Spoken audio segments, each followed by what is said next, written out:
성경 일독을 위해서 오늘 우리 함께 읽어나갈 하나님 말씀은 역대상 7장부터 9장까지의 말씀입니다. 7장과 8장은 이스라엘 12지파의 족보가 계속 이어져 가고 있습니다. 이사갈 지파, 베냐민, 납달리, 므낫세, 에브라임, 아셀 지파까지 이스라엘 지파의 목록이 나오고 있습니다. 이 이스라엘의 지파, 그 시작은 야곱의 12아들들이었습니다. 12지파는 영광스러운 이름이고 우리에겐 참 대단해 보이지만 사실 그 야곱의 12아들은 부족한 것이 많은 너무나 인간적인 사람들이었습니다. 야곱에게는 부인이 4명이나 있어서 배다른 형제들이 12이나 같이 살았으니 아마 그 안에는 여러 가지 문제와 다툼들이 있었을 것입니다. 아마도 이 아들들은 아버지에게 그리고 어렸을 때부터 사랑을 많이 받고 자라지는 못했던 것 같아요. 그래서 유독 아버지에게 사랑을 받았던 11번째 형제인 요셉에 대한 미움이 커졌습니다. 그 미움은 어린 동생을 향한 미움이라기보다는 자기의 상황과 환경, 부모를 향한 불만이 그 어린 동생을 향해서 생겨났을 것입니다. 그 동생을 죽이려고 하다가 이집트에 팔아넘겼고 그 죄 때문에 나머지 그 형제들은 평생을 죄책감에 시달리며 살아야만 했고 말년에는 총리가 되어버린 그 동생을 무서워하며 살아야 했었습니다. 그 문제뿐만이 아니라 둘째, 셋째 형제인 시므온과 레위는 복수심에 불타서 사람들을 죽이는 일도 있었고 첫째 아들 르우벤은 성적인 문제를 일으켜서 그 장자권을 넘겨주어야만 했던 것이 바로 이 야곱의 12아들, 12지파의 모습입니다. 그렇지만 하나님은 이 문제 많고 욕심 많고 인간적이고 상처가 많은 이들을 선택하셔서 하나님의 지파의 한 사람 한 사람으로 사용하시고 이제 오늘 족보를 보면 그 한 명을 통해 수만 명의 후손들이 남겨짐을 성경은 기록하고 있는데요. 7장 5절 말씀 보시면 이사갈의 모든 종족에 속한 그들의 형제는 용감한 군인들이며 8만 7천 명 모두가 족보에 올랐다. 이런 식으로 숫자가 나오는데 대부분 10,000명 이상입니다. 군인들만 나왔기 때문에 여자와 아이들까지 하면 수만 명에 이르는 사람들이 이사갈로부터 베냐민으로부터 한 사람으로부터 수만 명이 나오게 되고 이들은 모두 하나님의 거룩한 백성이 됩니다. 하나님이 선택하시면 부족하고 문제가 많은 인생도 하나님의 거룩한 백성이 되고 복의 통로가 됩니다. 우리도 마찬가지입니다.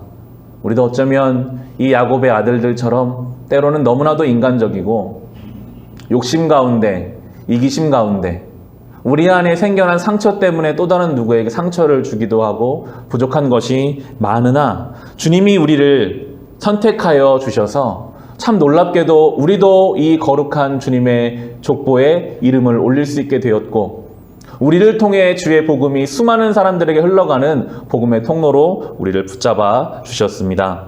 우리가 오늘처럼 이렇게 예배의 자리, 말씀을 듣기 위해 힘쓰며 나아갈 때 주님은 우리를 통해 더 많은 복을 많은 사람들에게 흘려보내 주실 것입니다. 하나님의 은혜는 이렇게 전적으로 선택하시고 부어주시는 은혜임과 함께 하나님은 은혜 받은 자들을 향한 책임을 물으시는 하나님이십니다. 우리 9장 1절 보시면 이와 같이 온 이스라엘이 족보에 오르고 이스라엘 열왕기에 기록되었다. 유다는 배신하였으므로 바빌론으로 사로잡혀 갔는데 이렇게 큰 은혜를 받은 사람들이 하나님 앞에 온전히 살지 못할 때 하나님은 때로 그들을 책망하시고 훈련하시고 심지어는 망하게 하시고 고통을 겪게 해서라도 겸손하게 다시 돌아오게 하신 분이십니다. 하나님은 우리를 사랑하시기 때문에 우리에게 은혜에 합당한 삶을 살기 위한 때로는 우리를 흔들기도 하시고 넘어지게도 하시고 그 과정을 통해 다시 겸손히 돌아오게 하십니다. 이스라엘 백성은 그것을 다 겪었죠. 70년 동안이나 포로의 땅으로 끌려가서 성전이 무너지고 그런 시간을 보내고 이제 하나님은 다시 돌아오게 하시는데 가장 먼저 돌아온 사람들이 레위인이었습니다. 9장은 그 레위인들의 모습이 쭉 나오는데요. 9장 2절 보시면 맨 처음으로 자기들의 성읍 소유지에 돌아와서 살림을 시작한 사람들은 이스라엘 사람과 제사장과 레위 사람과 성전 막 일꾼들이다 라고 하며 레위 사람들이 돌아온 이야기들이 쭉 나오게 됩니다. 가장 먼저 돌아와서 회복의 중심에 첫걸음을 띄어야 하는 사람들이 레위인들이었습니다. 예배의 회복, 영적인 회복이 우리의 삶의 회복의 중심이 되어야 함을 성경은 말씀하고 있습니다. 우리의 삶이, 우리의 가정이 뭔가 하나님 앞에 질서가 잡히지 않고 우리의 삶이 분주하게만 느껴지고 있다면 우리가 가장 먼저 회복하기를 힘써야 하는 것은 바로 하나님과의 관계, 예배의 회복, 기도의 회복, 말씀의 은혜의 회복이 우리의 삶에 있어야 함을 성경을 통해 우리는 알 수 있습니다. 그렇게 하나님과의 관계가 회복되어 갈 때 반드시 우리의 삶은 전반적으로 주님 앞에 회복의 은혜를 경험하게 될 것입니다. 내일은 7월의 첫 주일입니다.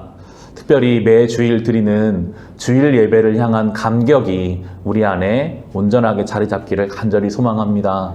주님께 나올 때마다 감격스러운 마음으로 하나님을 찬송할 수 있고 개인적으로 기도에 무릎을 꿇을 때마다 하나님 앞에 진심으로 기도하고 말씀을 펼 때마다 이 말씀이 나를 향한 하나님의 은혜의 말씀임을 우리 가슴 뛰는 심정으로 경험해가는 이 예배의 회복을 통해 우리의 가정과 우리의 삶이 하나님 앞에 거룩하고 영광스러운 주님의 자녀로 주의 백성으로 살아갈 수 있으시기를 우리 주님의 이름으로 축원합니다.